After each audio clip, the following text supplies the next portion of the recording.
Eu confesso para vocês que eu até posso entender que muita gente tenha seguido, aprecia até hoje, siga até hoje, líderes da esquerda brasileira, assim como o Luiz Carlos Prestes, né? O chefão durante décadas do Partido Comunista Brasileiro.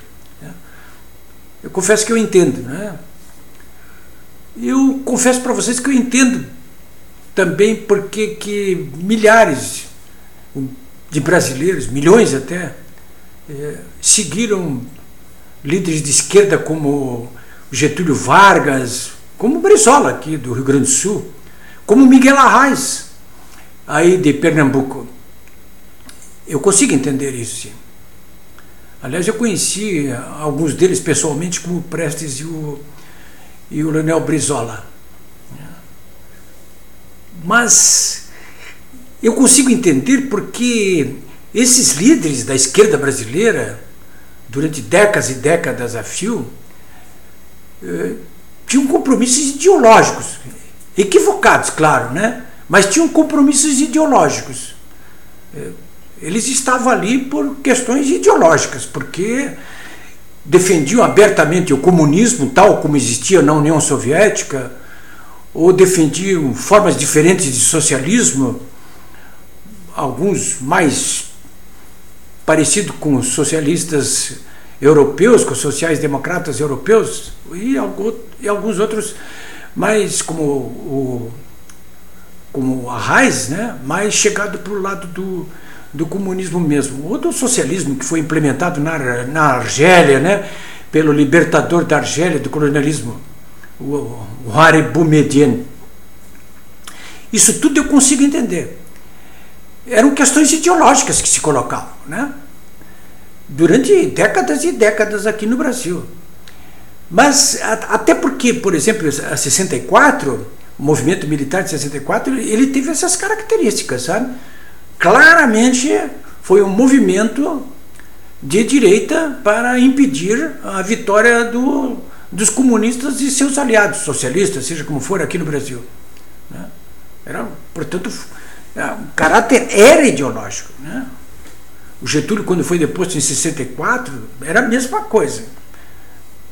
45 não, quando terminou a ditadura, né? Ali era outra questão. A questão tinha terminado a guerra, as democracias estavam se instalando em todo o mundo e ele era um ditador, né? Mas enfim, eu não quero ir longe demais nessa análise a respeito desses confrontos ideológicos, porque eu quero chegar ao momento atual, né? Que é agora, né? Eu estava lendo nessa quinta-feira, dia 12 de abril, uns posts de uma professora e doutora de História Medieval da Universidade Federal de Pelotas, né? Olha, professora de História Medieval da Universidade Federal de Pelotas. História Medieval. Pô, eu acho que essa professora não entendeu nada. Porque os posts que ela colocou no Facebook nesta quinta-feira, dia 12, são de corte daqueles assim da Idade Média mesmo, sabe? Pega os adversários e bota na fogueira e mata, né?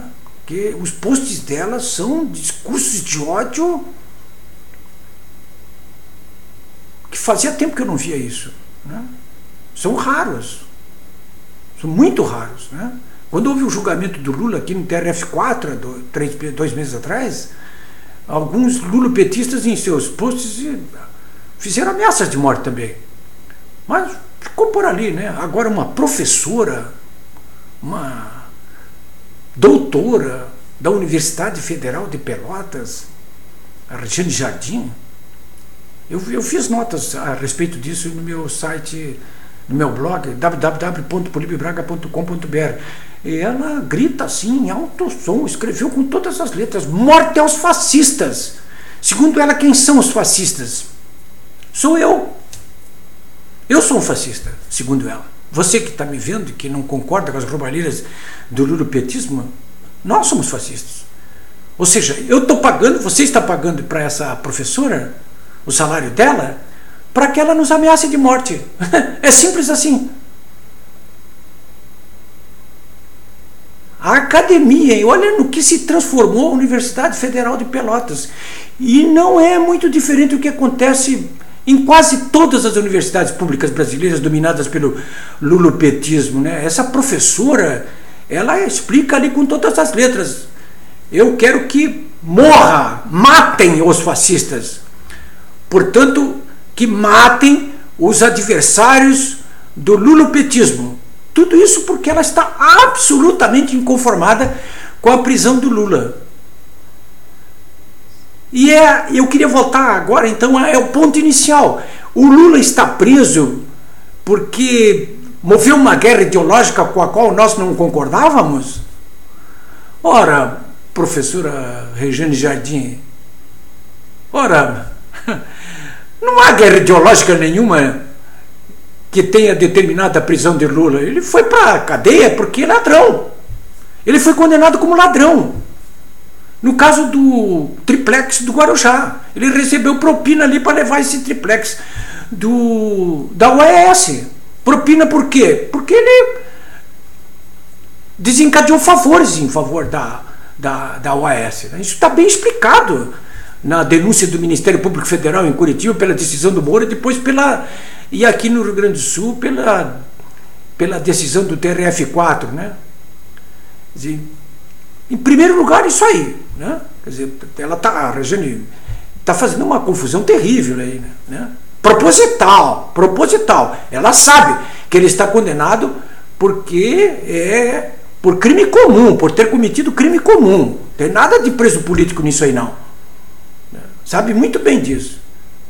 Bom, para vocês todos, quero relembrar também o dado de que nós estamos vivendo num Estado democrático de direito, onde os regramentos do ordenamento jurídico obedecem exatamente ao que se estabelece na Constituição, que é uma Constituição elaborada em 1988 por parlamentares constituintes devidamente eleitos pela população. Então, é um Estado democrático de direito, republicano.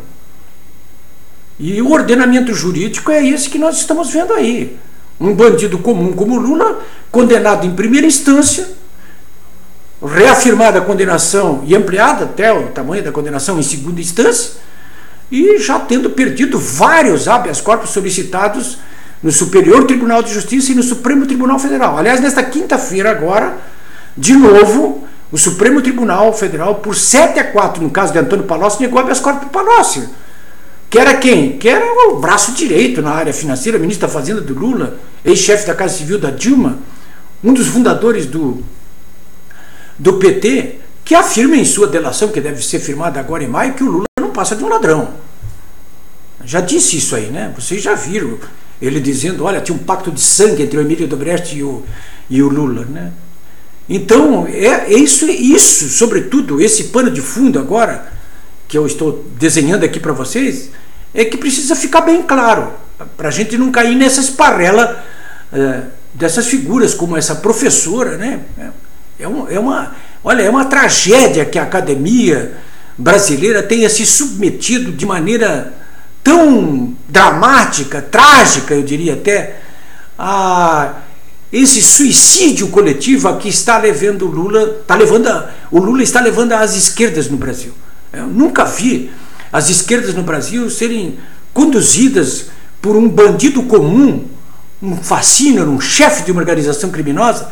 Eu nunca vi as esquerdas serem conduzidas por um elemento como esse, preso, como bandido, para o precipício e se suicidar coletivamente com ele. Aliás, eu não conheço outro caso na história parecido com esse, não.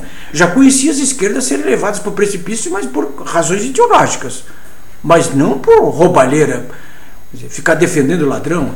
Isso eu não tinha visto até agora, não. Agora um recado para a professora, hein?